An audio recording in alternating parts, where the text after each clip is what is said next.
सन 1914 Europe बज़ाहिर पुरअमन था, तजारत चल रही थी, सन तरक्की कर रही थी और कोई बड़ा वसाइल का बहरान सामने नहीं था। न तेल की शदीद किल्लत थी, न खुराक की। फिर अचानक एक वाक़या पेश आया। ऑस्ट्रिया के वली अहद आर्च ड्यूक फ्रांस फर्डिनेंड का कत्ल। एक शख्स, एक गोली और चंद ही हफ्तों में पूरी दुनिया जंग की लपेट में आ गई। ये जंग, जिसे हम आज फर्स्ट वर्ल्ड वॉर कहते हैं, करोड़ों जानों के ज़िया पर मुंतज हुई।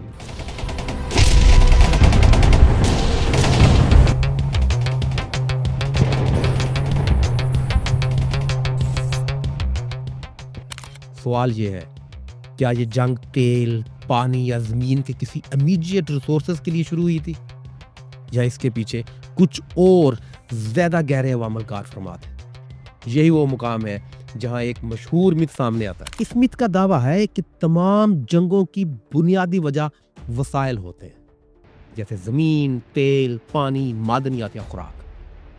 इस तस्वुर के मुताबिक कौमें इसलिए लड़ती हैं क्योंकि वसाइल महदूद होते हैं और हर रियासत उन्हें हासिल करना चाहती है। यूं जंग को एक सादा मुआशी मुकाबला बनाकर पेश कर दिया जाता है, जहां ताकतवर कमजोर से वसाइल छीन लेता है। ये सोच बज़ाहिर सादा है, मगर हकीकत कहीं ज्यादा कॉम्प्लेक्स है। ये मिथ इसलिए दुरुस्त महसूस होता है क्योंकि तारीख में वाकई ही कई जंगें वसाइल से जुड़ी हुई नजर आती हैं, जहां वसाइल अक्सर एक ज़रिया बनते हैं, बुनियादी वजह नहीं होते।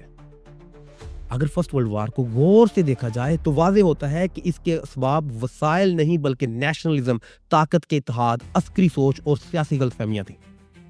वसाइल इस जंग का सबब नहीं बल्कि सेकेंडरी फैक्टर थे। इसी तरह सेकेंड वर्ल्ड वॉर में जर्मनी ने ज़मीन और वसाइल ज़रूर हासिल किए, मगर उसकी बुनियादी मुहर्रक आइडियालॉजी थी, नस्ली बर्तरी, सियासी इंतकाम और शनाख्त का बहरान। अगर सिर्फ वसाइल मसला होते तो सफारतकारी कहीं ज्यादा मौसर होती। मिसाल के तौर पर रूस यूक्रेन जंग को लीजिए। आम बयानिया ये है कि ये जंग गैस, तेल या ज़री वसाइल के लिए है, मगर गहरे तजज़िये से ये पता चलता है कि इस तनाज़े की जड़ें सिक्योरिटी परसेप्शन, नेटो एक्सपेंशन का खौफ, तारीखी शनाख्त और सियासी असर और रसूख में पवस्त हैं। वसाइल इस जंग में किरदार अदा करते हैं, मगर फैसला कुन अंसर बिल्कुल भी नहीं है। अगर मामला सिर्फ गैस या ज़मीन का होता तो मुआशी सौदे और सफारती मुआहदे कहीं पहले मुमकिन थे। इसी तरह मशरक़ वस्ता में जारी तनाज़ात को अक्सर तेल की जंगें कहा जाता है, मगर जदीद तहकीक ये बताती है कि वहाँ असल मुहर्रकात, सियासी ताकत, फ़िरका वराना शनाख्त, रियासती कमज़ोरी और इलाकाई बालादस्ती है। कई तेल से मालामाल रियासतें खुद अंदरूनी जंगों का शिकार हैं, जिससे वाज़ेह होता है कि वसाइल की मौजूदगी जंग को रोकती नहीं बल्कि बाज़ औक़ात ताकत की सियासत को मज़ीद पेचीदा बना देती है। जदीद तहकीक ये वाज़ेह करती है कि बहुत सी जंगें वसाइल की फरावानी के बावजूद होती हैं। इसे रिसोर्स कर्स की बजाय रिसोर्स कर्स्ड परसेप्शन कहा जाता है, यानी ये यकीन कि दूसरा फरीक खतरा है चाहे हकीकत में वो ना हो। मजीद ये कि नफ्सियात हमें बताती हैं कि ग्रोही शनाख्त, खौफ और इज्जत जैसे अवामल इंसानों को ऐसे फैसलों की तरफ ले जाते हैं जो मुआशी मंतक के खिलाफ होते हैं। कौमें बाज़ औक़ात नुकसान उठाकर भी जंग इसलिए छेड़ती हैं कि पीछे हटना उन्हें अपनी शनाख्त के खिलाफ महसूस होता है। अदादो शुमार इस बात को वाज़ेह तौर पर सामने लाते हैं कि बहुत सी सिविल वार्स और नज़रियाती जंगें ऐसे खित्तों में हुई जहां वसाइल बुनियादी मसला ही ना थे। वहां असल मसला रियासती कमजोरी, ताकत की सियासत और नजरियाती तकसीम था। ये कहना कि जंगें हमेशा वसाइल की वजह से होती हैं एक पेचीदा इंसानी अमल को हद से ज्यादा सादा बना देता है। वसाइल जंग को मुमकिन बना सकते हैं मगर इसे नागुज़ीर नहीं बनाते।